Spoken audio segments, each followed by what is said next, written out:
your revenue side is going to get affected negatively, and also the expenses, when you start missing those expenses, that is also going to get affected. And I'm going to explain how. So this video is about how to do proper bookkeeping as a contractor, and this is mainly focused on incorporated contractors, but it is also self-employed freelancers. This video is also for them as well.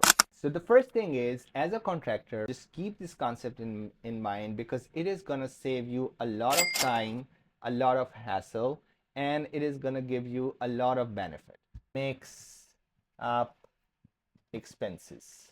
When I say mix up, I mean to say personal with business. Don't mix those up. This is very critical. And for this, what I would do is, number one, separate bank account and credit cards. So when my clients start, when they start doing contracting, I always tell them to, even if they're unincorporated, I always tell them to open up a separate bank account and use that bank account only for business purpose, the contract work. And all the income and expenses must be dealt with, all the financial transaction banking should be done through those bank accounts, and get a business credit card and use that credit card for your business activities only. When you start mixing your expenses, the business and personal expenses, it becomes really hard for you or your accountant or bookkeeper to kind of separate them, and a lot of useful information get compromised or overlooked. We don't want to do that. So use a separate bank account, use a separate credit card account for your business. Don't use your personal bank account or credit card for your business activities. Now, the second thing is tracking what? Income and expenses. So this is the core of your bookkeeping activity, right? That you're tracking your income and expenses properly. When we say bookkeeping, this is the fundamental function of your bookkeeping, that it is tracking your income and your expenses properly, and then organizing that information in a proper professional way. So when we talk about income, I'm talking about the invoices that you're sending out to your clients. Those invoices need to be tracked properly, numbered and referenced, and then sent to the client. And then the payments that are being made for those invoices have to be properly matched with the invoices, because a lot of time what happens is that you're just sending out invoices and the money is coming in, but you're not reconciling or matching the payments with the invoices. For contractors like electricians, construction contractors, and IT contractors, a lot of invoices are partially paid. So you don't keep track of those partial payments, and sometimes a lot of your payments may become a bad debt, or sometimes what happens is that you end up applying a different payment against a different invoice, which is very bad for your bookkeeping and for the clarity that you need to have on your financials. You would never get to know which invoices got paid and how those invoices got paid and recorded. So you want to take care of that. Same thing applies, or similar thing applies on the expense side as well, that your expenses need to be properly, for example, you're on travel, so your travel expenses, all the fares, hotels, lodging, meals, need to be properly tracked. I would say that we have developed an app, an expense tracking and bookkeeping app for self-employed and contractors. It's called ZoomBooks.app. You can download it. So that app is going to help you, number one, digitize the receipts, because you need to keep those receipts for 6 years. And a lot of contractors, they're not able to claim their expenses or tax deductions because they lose the receipts. So you want to keep those for 6 years. That's the CRA's requirement. And also that app will do your bookkeeping. Once you take a picture of the receipts, it's saved there, and the bookkeeping will be done automatically. So you should get ZoomBooks or any other app for this purpose. try using a software. Don't just rely on your brain that or your memory that I'm gonna, or you have a shoebox and you just put all those receipts there and you're saying, okay, I'm gonna do it at the end of the year. I know you can do it. I know a lot of people do that. But when you can get some technology to help you, why not? Similarly, when we talk about expense tracking, vehicle expense is a very important expense which needs proper tracking, like your mileage tracking and all that, because if it depends on what kind of business you are in. It can become very important. Or in generally, if you're using your car for business activities, you need to track your business mileage as well. The next thing would be related to this is organizing income and expenses. So this is again very important as well. When I say organizing, it means that number one thing is that, as I said earlier, you need to record and keep the receipts safe somewhere properly and organize them properly. So when I say organize them properly, I mean to say that you have your gas receipts in one place, you have all your, let's say, rent receipts in one place, you have all the invoices that you sent out to your clients, that is in one place. This kind of organization of the information is always going to help you have a better clarity on your financials, as well as this helps you saving tax. And in case of a CRA audit, this is what is going to save you from the wrath of CRA. All right. So again, you can use any app for that. If you're just keeping the receipts, you can keep a digital copy of those receipts, like Zoombooks.app. It is made for that. Just take a picture of the receipt, and the receipt is saved, and it's properly organized, and the bookkeeping is done. And at the end of the year, you just export the Excel and take it to the accountant, and they will do your tax return. As far as the categorization of the expenses, again, it is very important, because we don't want to mix up expenses. For example, you are traveling, and you got a taxi, you have receipts for taxi, you have receipts for meals, you have receipts for business meetings there, and this and that, and all of those receipts are mixed up or jumbled up, and you're just documenting somewhere, okay, I spent, let's say, $3,000 on the US trip, that's it. And this is not bookkeeping. What bookkeeping is, that this is how much I spent on meals, this is how much I spent on lodging, this is how much I spent on local travel, and all those. This is how much I spent on my supplies, on my rent. All those expenses are properly categorized, similar expenses under one category. This is called proper bookkeeping, and then this provides you proper reporting on which you can base your certain decisions. So the next thing will be very important, related to tax. So what I mean here is that as a contractor, you would have different taxes to take care of. You would be doing or taking care of your own tax return. You will be taking care of your corporation's tax return. You will be taking care of the GST, HST tax return. So you want to stay on top of the taxes. That is very important, right? So for this purpose, you're going to be using the data or the information from your bookkeeping, which is going to save you, which is going to be used for preparing your tax returns.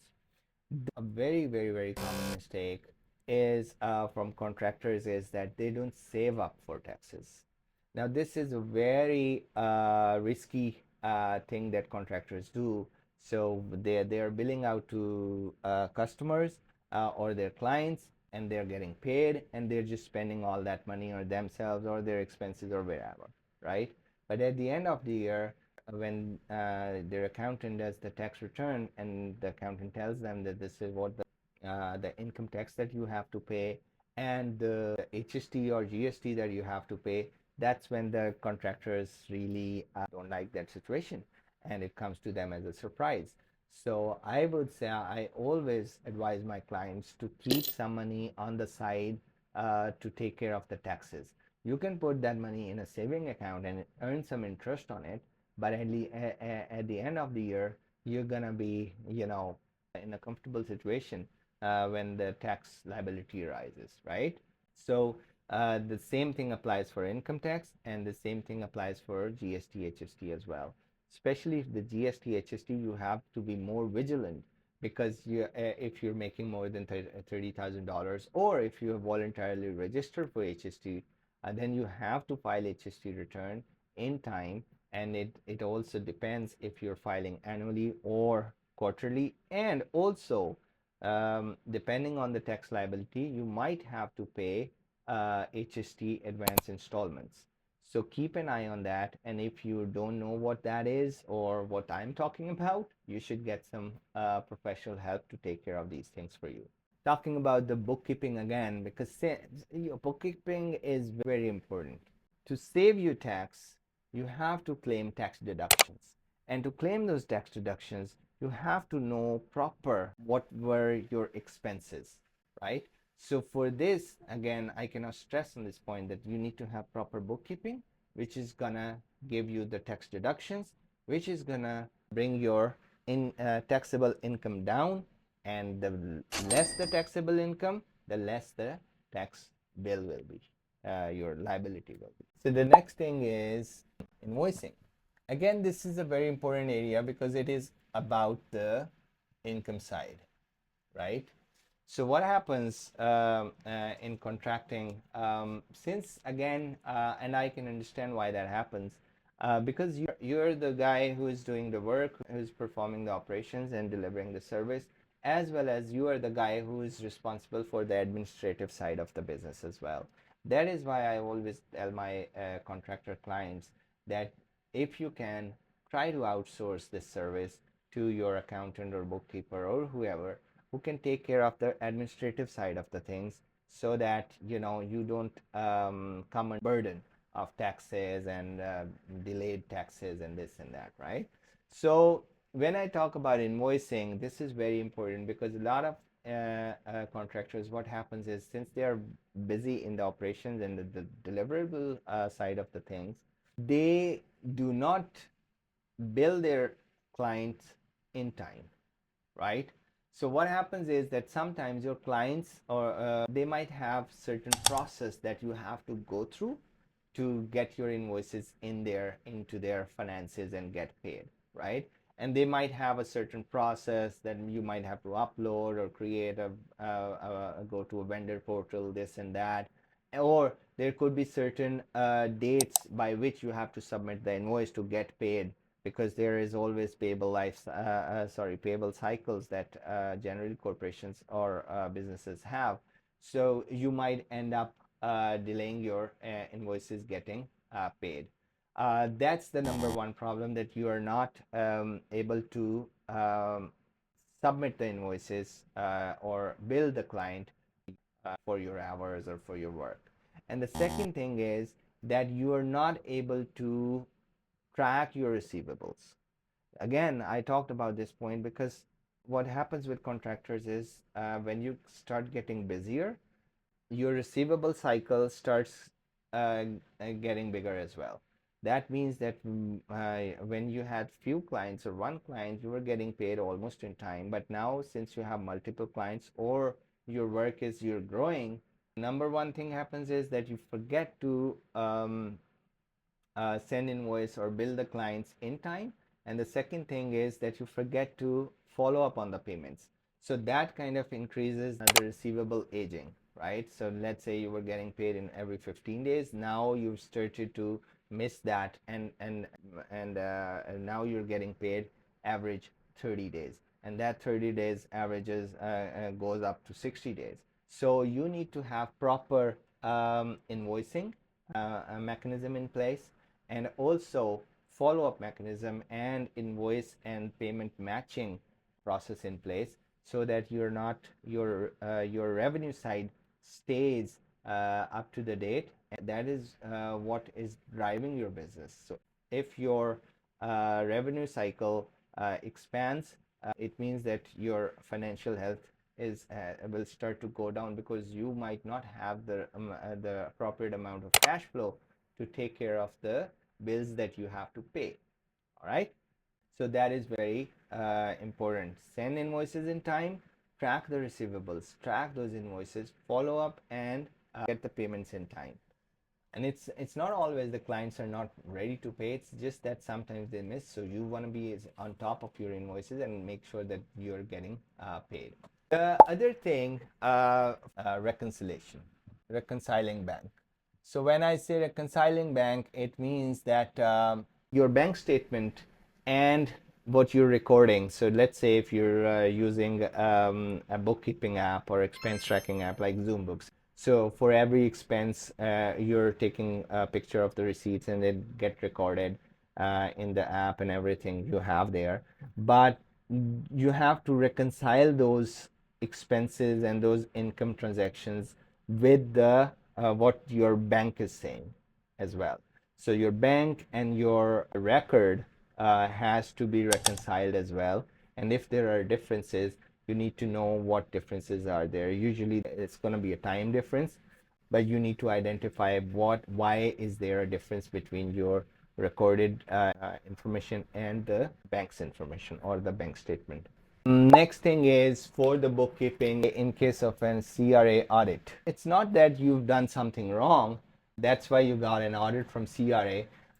It's not that. CRA also randomly can pick up any business for an audit or a review, or would want any explanation for some expenses or tax deductions that you claim. So you can only handle that situation if you have a proper record keeping in place in the back end. If you don't have that, CRA audit is always gonna be a trouble for you, and it's always gonna haunt you. And when you have an audit and you go to some professional accountant or something, I shouldn't say that, but accountants kind of, at that situation, they kind of take advantage of you. So to avoid that situation, what you're going to do is that you need to have proper bookkeeping in place, so that if CRA audit opens, you already have proper record keeping, proper transaction, properly recorded and organized, and backed with proper supporting documents as well. This is what CRA asks for, and this is what is going to save you from CRA's audits. Now, the other thing is, let's say, reporting. I always tell my clients to use some accounting software for bookkeeping. And the added advantage, a big one, is that you can easily get certain reports out of the system, which are definitely going to help you, make wiser decisions, wiser business decisions. Unless you know what's happening in the business. So for example, you're an electrician or an IT contractor, you're working on a lot of clients, and there is like different stages of work you are at with each client. You are at different stages of billing with each client. So all that cannot be tracked manually. So and you cannot do that using your memory, your brain, or something like that, or a notebook or something. So it's always better to have a software to help you do that. And these softwares are not very expensive as well, right? You can get any cloud-based software, which is definitely going to help you. And I would advise you that it always makes sense to outsource this work to some accounting business, or some accountant, or some maybe virtual assistant or something like that. You can get virtual assistants as well now to do this kind of administrative work for you every day, and they could be offshore, and it wouldn't be that much cost for that, right? But this is definitely going to add a lot of value to your business, and at the end of the year, you're going to realize that, hey, this was a very wise decision that I made, because I knew what was happening with my numbers. A lot of contractors, they don't even know which invoice is pending payment, how much payment is pending, what is going on. Payment comes from a customer, they don't know, they're just saying, oh, they're just kind of looking at the bank statement or bank account, and they're saying, okay, we are in control.